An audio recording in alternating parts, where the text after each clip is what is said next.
अस्सलाम वालेकुम रहमतुल्लाहि वबरकातुहू। इत्तेहाद न्यूज़ में आप सभी का खैर मकदम है। म्यांमार और थाईलैंड में ज़बरदस्त ज़लज़ला पेश आया। अब तक कई हज़ार लोगों के मरने की खबर हासिल हुई है। जिंदगियों को बचाने की कोशिश हुकूमतों की जानिब से जारी है। जाहिर है म्यांमार भारत का हिस्सा है तो मोदी हुकूमत की जिम्मेदारी बनती है कि यहाँ जल्द हालात को बेहतर बनाए। जिस म्यांमार को पिछले 1 साल से भी ज्यादा अरसा गुजरा जलते हुए कभी वजीर आजम नहीं गए, अब क्या इस पर संजीदगी बरतते हैं, ये भी उतना ही अहम सवाल है। खैर, अब जलजले में मौत हुई लोगों को लेकर अफसोस का इजहार ट्वीट के जरिए से पीएम मोदी ने किया है। पर जिस तबके की नस नस में नफरत का जहर ही दौड़ रहा हो, वहां कुछ अच्छे की उम्मीद भी बेकार हो जाती है। पहले इस तस्वीर को देखिए। जलजले में भी कैसे मस्जिद को ढूंढने का काम गोदी मीडिया करती रहती है, जबकि थाईलैंड हो या म्यांमार में मुसलमान बड़ी मुश्किल से 4% से भी कम आबादी है।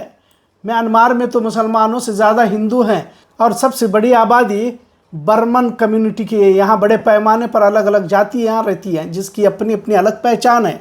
म्यांमार में बमर, शान, करेन जातियाँ हैं तो थाईलैंड में थाई, चीनी, थाई, मलय जाति है। अब इनमें मुसलमान बिल्कुल न के बराबर है। पर भारत की गोदी मीडिया को इसमें भी मुसलमानों के नुकसान को दिखाना था तो सुर्खियां बनाई गई कि मस्जिद पूरी तरह से जलजले में ढह गई है, कई नमाजी इसमें मारे गए। आप तस्वीर को देखिए। मतलब एक मस्जिद का इसमें गिर जाना या मुसलमानों का मर जाना इनके लिए खुशी का बाज बना हो। मतलब किस हद तक इनमें नफरत भरी हुई है। हासिल इत्तला के मुताबिक तकरीबन 10,000 लोगों के मारे जाने की खबर हासिल हो रही है।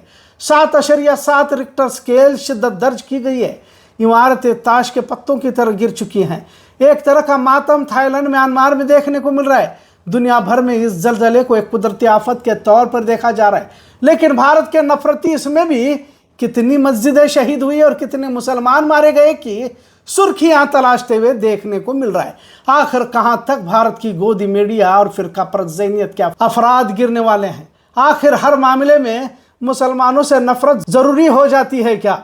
अब जब इस तरह की खबरें भारत की गोदी मीडिया चला रही है तो नीचे अंधभक्त भी इस जलजले में मुसलमान ही मारे गए हैं की तरह उछल उछल कर खुश हो रहे हैं और कमेंट कर रहे हैं। मतलब एक बेगैरत कौम भी दुनिया में कहीं रहती है तो वह भारत में है, इसका एहसास शिद्दत से महसूस किया जा सकता है।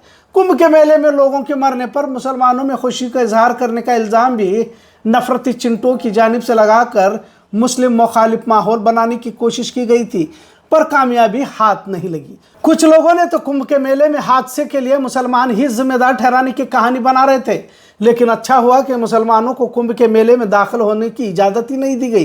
खैर, अब इसी का बदला मस्जिद के नीचे नमाजी मर जाने की झूठी अफवाह फैलाकर अपने आप को इत्मीनान करते हुए इन अंधभक्तों को देखा जा रहा है। इन सब से नफरत कहाँ तक फैलाने की कोशिश जारी है और ख़ासकर भारत में जो मीडिया नफरत फैला रही है, इसकी मिसाल शायद तारीख में कभी न देखी गई हो। तमाम न्यूज़ एंकरों को मुसलमानों को लेकर नफरत फैलाने का एक ही काम दिया गया हो और इसी में ये लगे हुए हैं। म्यांमार, थाईलैंड जलजले की इतनी निचली सतह की रिपोर्ट आपको भारत के मीडिया में ही देखने को मिल सकती है। मान भी लिया जाए कि एक आध मस्जिद गिर भी गई हो तो इस पर इतना खुशियां मनाने की क्या जरूरत है? क्या 10 मुसलमान ही इतने अहम हो गए कि 10,000 लोगों के मरने की अहमियत खत्म हो गई?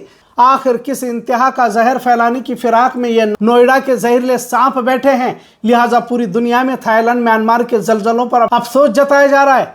यकीनन जब भी इस तरह के कुदरती आफात पेश आते हैं तो इंसानियत का पैगाम दुनिया भर से लोग देते हैं।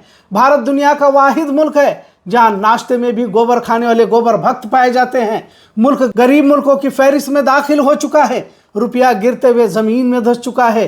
बेरोजगारी इंतहा पर है। भारत की मोदी हुकूमत और यूपी की योगी हुकूमत मस्जिदों के नीचे मंदिर तलाशने में लगे हुए हैं। ग्रुप डिपसेक जैसी जदीद ऐप के जरिए दुनिया में किस तरह एक दूसरे को पछाड़ा जाए के मुकाबले में अमेरिका, चीन, जर्मनी, जापान लगे हुए हैं। यहाँ तक बांग्लादेश और पाकिस्तान की भी जीडीपी भारत से आगे निकल चुकी है।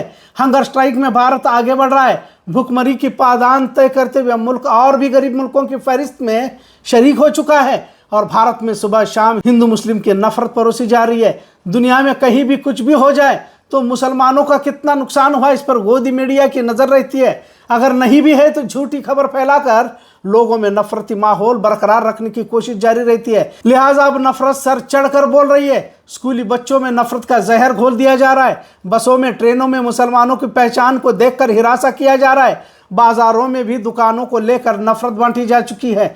वहीं नौकरियों में अब तक मजहबी तासुब देखने को मिल रहा है। लिहाजा एक बार फिर म्यांमार थाईलैंड के जलजलों से भारत में नफरत के जलजले लाने की कोशिश भाजपा संघी कर रहे हैं, जबकि इसकी कोई जरूरत नहीं है। जलजलों में भी नफरत परोसने का काम गोदी मीडिया कर रही है। अब मस्जिदों में नमाजी मर जाने की खबर कहीं किसी आलमी मीडिया में तो नजर नहीं आ रही, लेकिन कुछ नफरती चैनल ही हैं जिन्हें इसी के रुपए दिए जाते हैं। लिहाजा एक बार फिर जलजलों में भी नफरत को परोसने की कोशिश की गई, इतना जरूर।